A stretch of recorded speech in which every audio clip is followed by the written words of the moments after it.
जय हिंद, नमस्कार।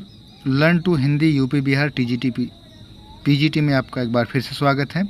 अब तक हम आपको जैसा कि बताए थे कि आधुनिक इतिहास देख रहे हैं, इसमें हम आज मध्यकालीन इतिहास का जो पूछे गए प्रश्न है उसको देखेंगे था। इसी प्रकार के वीडियो को पाने के लिए चैनल को लाइक करें, शेयर करें, सब्सक्राइब करें। और आप यकीन मानिए कि ये वीडियो में जो कंटेंट मिल रहा है आपको, यही कोई प्रोजेक्टर पर कंटेंट आपको 2 से ढाई घंटे में दे सकता है, या हम ही इसी कंटेंट को 2 से ढाई घंटे तक बोल सकते हैं या खींच सकते हैं। लेकिन आपको एकदम जो क्रीम मलाई होती है एग्ज़ाम की, वो देने का प्रयास कर रहे हैं। इसीलिए आप लोग इसको ज़्यादा से ज़्यादा शेयर करें। और यही प्रश्न इम्पोर्टेंट पढ़ाने के चक्कर में 3.5 घंटे 8 घंटे की सब मैराथन लाते हैं। आधुनिक इतिहास के जो यही इम्पोर्टेंट प्रश्न है, उसमें आपको बेसिक क्वेश्चन लिखा कर आपको मोटिवेट करते हैं, जो आपके किसी काम का नहीं है। तो ज़्यादा हम बात नहीं करेंगे, आप खुद समझदार हैं। तो चलिए हम शुरू करते हैं। आप लोग खुद समझदार हैं। यही कंटेंट लोग जो है 3 घंटे 3.5 घंटे की मैराथन में देते हैं। आपको बेसिक प्रश्न लिखा कर आपको मोटिवेट करते हैं। तो शुरू करते हैं, ज़्यादा बात न करते हुए। आप खुद समझदार हैं। दिल्ली सल्तनत का वह सुल्तान जिसको लाल बख्श कहा जाता है, तो कुतुबुद्दीन ऐबक हो जाएगा। गुलाम वंश का वह प्रथम शासक था, कुतुबुद्दीन ऐबक। कुतुबुद्दीन ऐबक की राजधानी थी लाहौर। आप देख लीजिए, इसको हम बोलेंगे नहीं, आप प्रूफ के तौर पे आप देख सकते हैं कब पूछे गए हैं प्रश्न। 41वीं बीपीएससी में 1999 के आसपास हुई थी, उसमें पूछा गया था। आप पूरे इसको देख सकते हैं कब कब प्रश्न पूछा गया है, ये बताने की ज़रूरत नहीं है हमें, आप खुद समझदार हैं। भारत में मोहम्मद गोरी ने प्रथम अख्ता प्रदान किया था कुतुबुद्दीन ऐबक को। अख्ता क्या होता है, आप लोग इसको कमेंट करेंगे, हमें उम्मीद है। दिल्ली सल्तनत के शासक जिसने कुतुब मीनार के पास हौज ए शमसी का निर्माण करवाया, इल्तुतमिश है। इल्तुतमिश का शासक था इल्तुतमिश जो शासक था गुलाम वंश का था। इल्तुतमिश किसका शासक था? गुलाम वंश का शासक था। इल्तुतमिश ने बिहार में अपना प्रथम सूबेदार नियुक्त किया था मलिक जानी को। इक्तादारी प्रथा प्रारंभ की गई थी इल्तुतमिश द्वारा। दिल्ली में पहला मदरसा स्थापित किया इल्तुतमिश ने। मुस्लिम शासक जिसका साम्राज्य दर उल इस्लाम का एक भाग माना जाता था, इल्तुतमिश। कुतुब मीनार पूरा किया गया था इल्तुतमिश द्वारा। विग्रहराज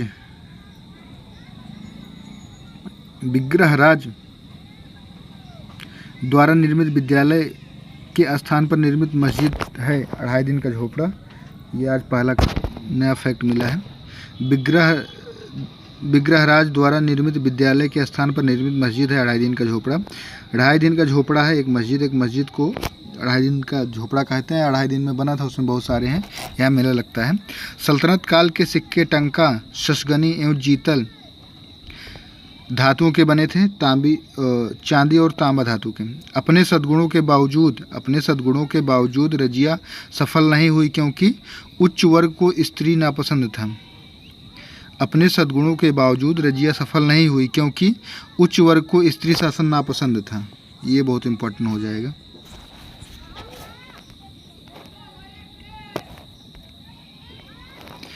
अमीर शिकार की पदवी पर बलबन को नियुक्त किया गया रजिया सुल्तान ने। रजिया सुल्तान पुत्री थी इल्तुतमिश की। रजिया सुल्तान किसकी पुत्री थी? इल्तुतमिश की। वह प्रथम मुस्लिम शासक जिसने शासन के सिद्धांत थ्योरी ऑफ किंगशिप को राजाओं के ईश्वरीय अधिकार सिद्धांत थ्योरी ऑफ ड्राइवन राइट को समान प्रतिपादित किया था, बलबन। वह दिल्ली सुल्तान जिसने रक्त और लौह की नीति अपनाई, बलबन।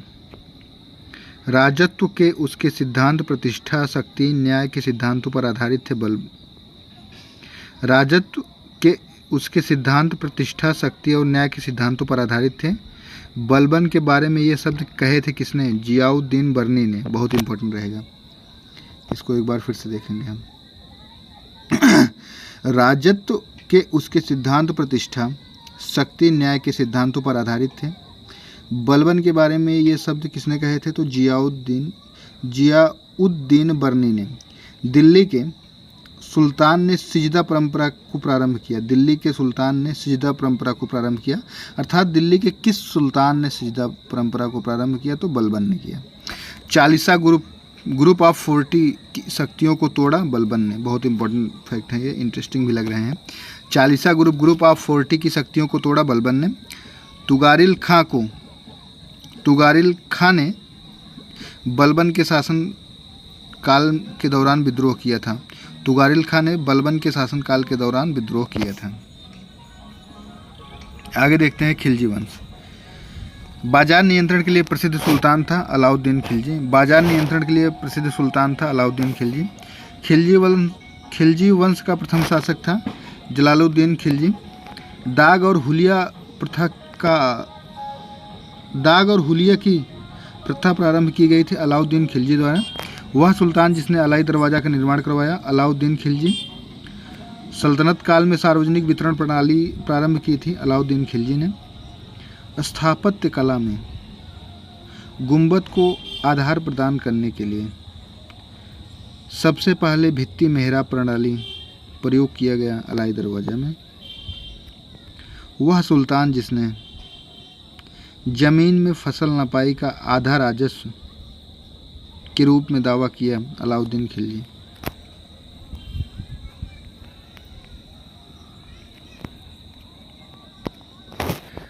पद्मिनी घटना जुड़ी हुई है। पद्मिनी घटना है जो जुड़ी हुई है अलाउद्दीन खिलजी से। अलाउद्दीन खिलजी के आक्रमण इन्वेशन के समय चित्तौड़ का शासक था। अलाउद्दीन खिलजी जिस समय आक्रमण किया उस समय चित्तौड़ का शासक कौन था? तो राणा रतन सिंह थे। 12 मासा की रचना की थी मलिक मोहम्मद जायसी। इन्हें पीर कभी भी कहा जाता है। पीर ये बहुत ही पीड़ा लिखते हैं। रानी पद्मिनी का नाम अलाउद्दीन के चित्तौड़ विजय से जोड़ा जाता है। उनके पति का नाम राणा रतन सिंह है। अलाउद्दीन खिलजी के प्रसिद्ध सेनापतियों में इसको देखते हैं। अलाउद्दीन खिलजी के प्रसिद्ध सेनापतियों में जिसकी मंगोलों के विरुद्ध लड़ते हुए मृत्यु हुई जफर खां है। अलाउद्दीन खिलजी द्वारा द्वार समुद्र की विजय के लिए नियुक्त किया गया था मलिक काफूर को। अलाउद्दीन खिलजी के आक्रमण के समय देवगिरी का शासक था रामचंद्र देव। खुद और मुकद्दमों को इस हद तक पदनावत कर दिया गया कि उनकी स्त्रियों को मुसलमानों के घरों में काम करना पड़ा अलाउद्दीन खिलजी ने। इसको फिर से देखेंगे। खुद और मुकद्दमों को इस हद तक पदावनत कर दिया गया कि उनकी स्त्रियों को मुसलमानों के घर काम करना पड़ा अलाउद्दीन खिलजी ने किया। खलीफा की शक्ति का विरोध किया अलाउद्दीन खिलजी ने। वह सुल्तान जिसके काल में खालसा भूमि अधिक पैमाने पर विकसित हुई अलाउद्दीन खिलजी। अलाउद्दीन दिल्ली का प्रथम तुर्की सुल्तान था जिसे धर्म को राज्य के अधीन लाने का और ऐसे घटकों से परिचय कराने का श्रेय जाता है जो सैद्धांतिक रूप से राज्य में धर्मनिरपेक्ष बनाते हैं। ये शब्द हैं A.L. श्रीवास्तव के। अलाउद्दीन खिलजी का प्रथम तुर्की सुल्तान था। अलाउद्दीन खिलजी दिल्ली का प्रथम तुर्की सुल्तान था जिसे धर्म को राज्य के अधीन लाने का और ऐसे घटकों से परिचय कराने का श्रेय दिया जाता है जो सैद्धांतिक रूप से राज्य को धर्मनिरपेक्ष बनाते हैं। ये बहुत इंपॉर्टेंट होगा। आगे देखते हैं गुलाम वंश। मोहम्मद बिन तुगलक ने अपनी राजधानी दिल्ली से स्थानांतरित की थी दौलताबाद। अपनी प्रजा में गंभीरता से भेदभाव और अन्याय को समाप्त करने के प्रयास किए मोहम्मद बिन तुगलक ने। वह शासक जिसने शासनकाल के विषय पर इब्न बतूता की रेहला पुस्तक पर प्रकाश डालता है। वह शासक जिसके शासनकाल के विषय पर इब्न बतूता की रेहला पुस्तक प्रकाश डालती है मोहम्मद तुगलक। जिस दिल्ली सुल्तान ने एक कृषि विकास के मंत्रालय की स्थापना की मोहम्मद तुगलक। जागीर बांटने में फिरोज शाह तुगलक नीति के पीछे परंपरागत विशिष्ट वर्ग का समर्पण शक्ति थी।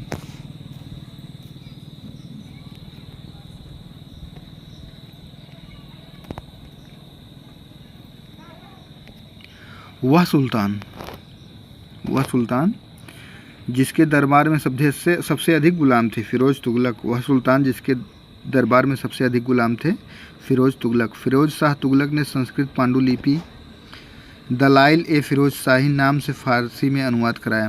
फिरोज शाह तुगलक ने संस्कृत पांडुलिपि का दलाइल ए फिरोज शाही नाम से फारसी में अनुवाद कराया।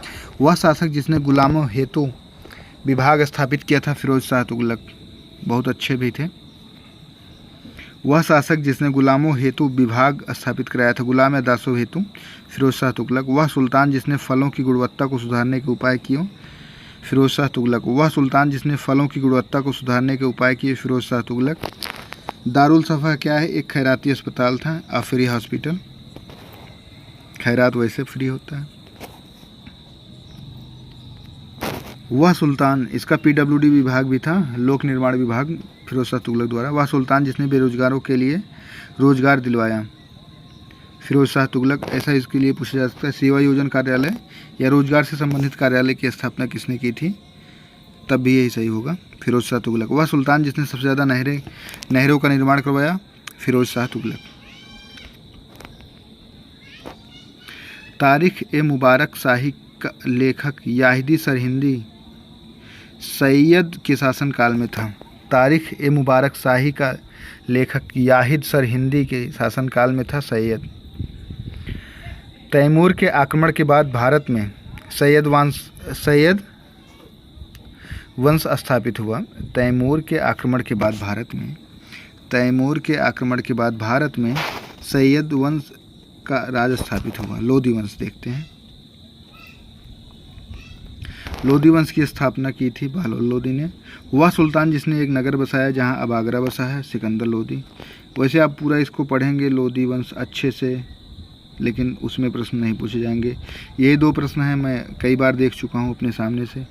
UPSC हो या BPSC या UPPCS, कई बार ये प्रश्न मुझसे भेंट किया है।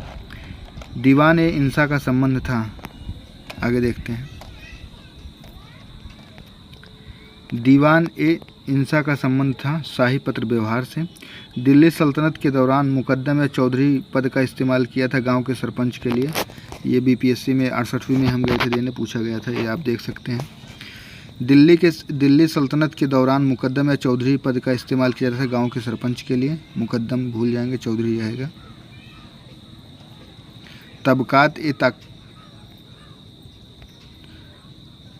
ए अकबरी, जिसे कभी कभी अबुल फजल के अकबरनामा से अधिक विश्वसनीय माना जाता है, लिखा गया था निजामुद्दीन अहमद द्वारा। तबकात ए अकबरी, जिसे कभी कभी अबुल फजल के अकबरनामा से अधिक विश्वसनीय माना जाता है, लिखा गया था निजामुद्दीन अहमद द्वारा। दिल्ली में पहला मदरसा स्थापित किया गया अल्तुतमिश ने। दिल्ली में पहला मदरसा स्थापित किया अल्तुतमिश ने। गीत गोविंद के रचयिता थे, गीत गोविंद के रचयिता जयदेव थे। जयदेव कौन थे? गीत गोविंद के रचयिता थे। तराइन के द्वितीय युद्ध में पृथ्वीराज चौहान भारतीय शासक पराजित हुआ था। तराइन के द्वितीय युद्ध में पृथ्वीराज चौहान भारतीय शासक पराजित हुआ था। गजनी के महमूद ने सोमनाथ मंदिर का विध्वंस किया था। ये बहुत इंपॉर्टेंट रहेगा। गजनी के महमूद ने सोमनाथ मंदिर का विध्वंस किया था। बहमनी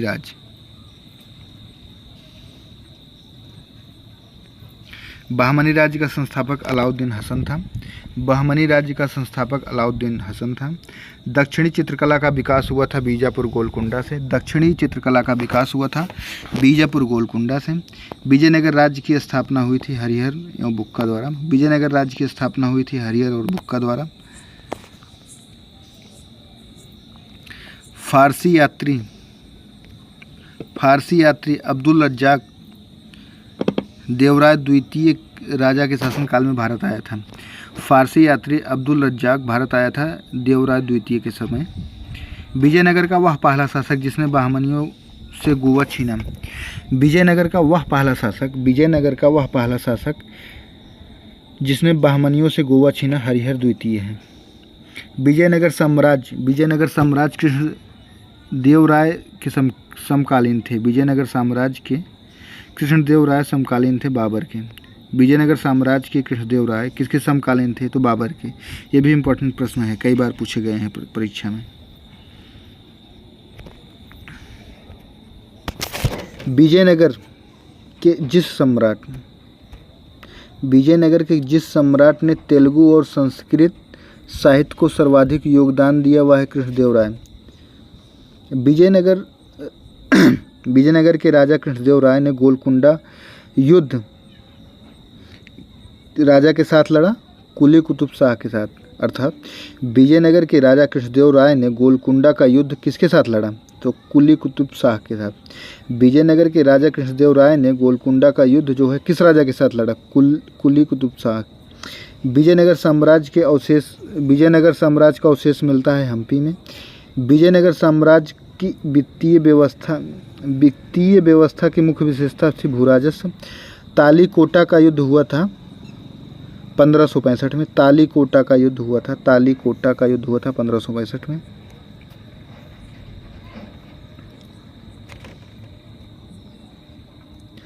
पंद्रहवीं और 16वीं शताब्दी का घमासान देख लें। धार्मिक आंदोलन है, घमासान हो गया। निजामुद्दीन औलिया चिश्ती सूफी संप्रदाय के अनुयायी थे। निजामुद्दीन औलिया चिश्ती सूफी संप्रदाय के संस्थापक थे। 10वें सिख गुरु का नाम था गुरु गोविंद सिंह। 10वें सिख गुरु का नाम था गुरु गोविंद सिंह। भारत में सूफी के चिश्ती संप्रदाय की स्थापना की थी मोइनुद्दीन चिश्ती ने। सूफीवाद घनिष्ठता संबंधित है इस्लाम से। वह प्रथम व्यक्ति जिसने वहदत उल वजूद सिद्धांत को सूफी मत में प्रतिपादित किया। इब्नुल अरबी। अनहलक का अर्थ होता है मैं खुदा हूँ। अपने अनुयायियों द्वारा महबूब ए इलाही नाम से जाना जाता है।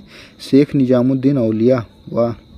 अपने अनुयायियों द्वारा महबूब ए इलाही नाम से जाना जाता है शेख निजामुद्दीन औलिया। निजामुद्दीन औलिया सूफी संप्रदाय के अनुयायी थे। किस सूफी संप्रदाय के? चिश्ती सूफी संप्रदाय के। तो उसी के अकॉर्डिंग ये भी प्रश्न रहेगा। जब वो सूफी संप्रदाय के थे तो सूफी संत ही होंगे।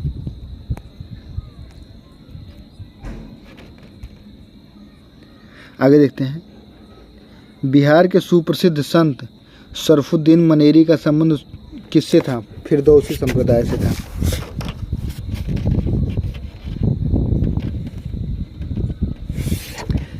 शेख बहाउद्दीन जकारिया का संप्रदाय क्या था? शेख बहाउद्दीन जकारिया संप्रदाय से थे सुहरावर्दी संप्रदाय से। शेख बहाउद्दीन जकारिया सुहरावर्दी संप्रदाय से थे। मध्यकाल में बिहार शरीफ का नगर महत्वपूर्ण रहा, विद्या के केंद्र के रूप में, धार्मिक केंद्र के रूप में, दोनों के रूप में। मध्यकाल में बिहार शरीफ का नगर महत्वपूर्ण रहा, विद्या के केंद्र के रूप में, धर्म के केंद्र के रूप में। बिहार के सुप्रसिद्ध संत शरफुद्दीन मनेरी का संबंध सूफियों के फिरदौसी संप्रदाय से था। बिहार के प्रसिद्ध संत शरफुद्दीन मनेरी का संबंध सूफियों के किस संप्रदाय से था? फिरदौसी संप्रदाय से था। दक्षिण भारत में शैव संतों को कहा जाता है नयनर। दक्षिण भारत में शैव संतों को नयनार कहा जाता है। सभी भक्ति संतों के मध्य एक समान विशेषता थी कि उन्होंने अपनी वाणी को उसी भाषा में लिखा जिसे उनके भक्त समझते थे। सभी भक्ति संतों के मध्य एक समान विशेषता थी कि उन्होंने अपनी वाणी को उसी भाषा में लिखा जिसे उनके भक्त समझते थे।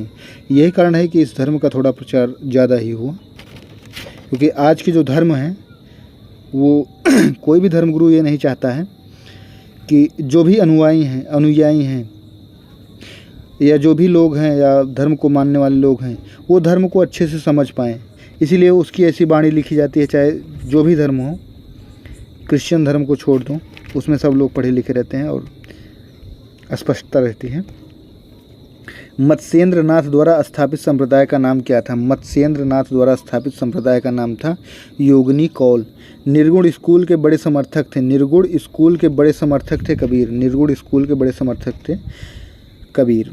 भक्तिकालीन संतों में से कृष्ण के आराधक नहीं थे, भक्तिकालीन संतों में से कृष्ण के आराधक नहीं थे कबीर। कबीर जो है वो थे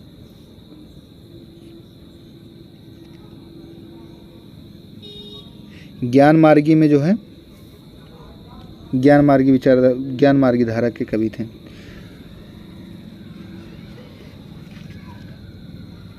भक्तकालीन संत चैतन्य का वास्तविक नाम था, क्या था? भक्तकालीन संत चैतन्य का वास्तविक नाम क्या था? विश्वम्भर था। सिख के 10वें गुरु गुरु गोविंद सिंह का जन्म कहाँ हुआ था? पटना में हुआ था। 10वें सिख गुरु का नाम था गुरु गोविंद सिंह।